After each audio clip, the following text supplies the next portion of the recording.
что во всем виноваты журналисты. В Чечне тоже. Одних закупил Дудаев, у других мозгов не хватает. Так учит нас руководство. Еще оно учит о Чечне рассказывать спокойно, аргументированно и ни под каким видом не врать. Насчет вранья руководство особо строго следит, это святое. Вдохновленный этими советами, хочу сделать краткий обзор руководящих аргументов по чеченским событиям последнего времени, для назидания.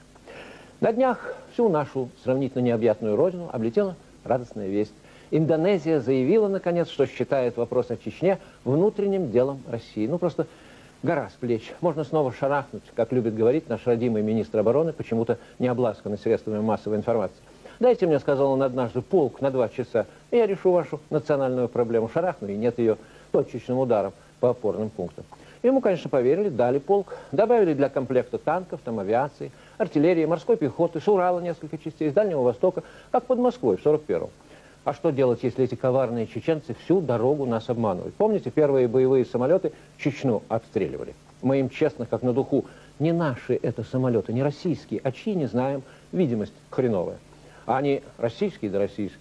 Ну ладно, уступили им ради дела мира, признали, когда разведнелось. Недавно снова. Москва, видите ли, бомбит Грозный, ракетами бьет по жилым кварталам.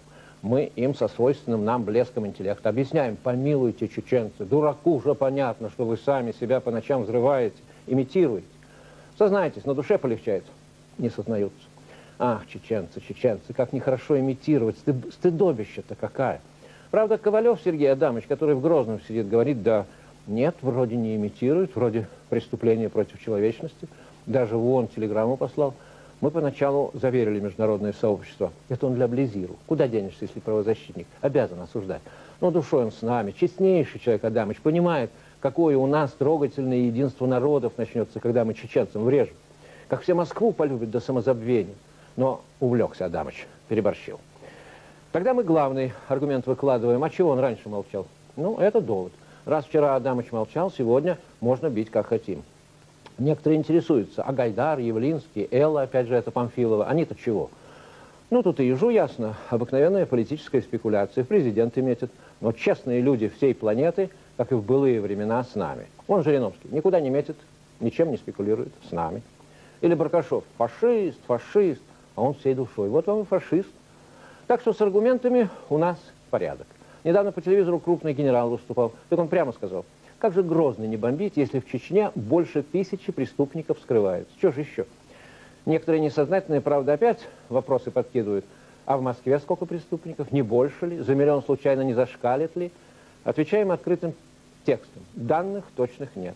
По Чечне есть, а по Белокаменной, представьте, нет. И не будет, и не надо. А то не ровен час вдруг НАТО узнает, сколько их, да как шарахнет. А что? Вполне. Индонезия поддержит, европейская скажет, дело внутреннее, только им такое не поднять.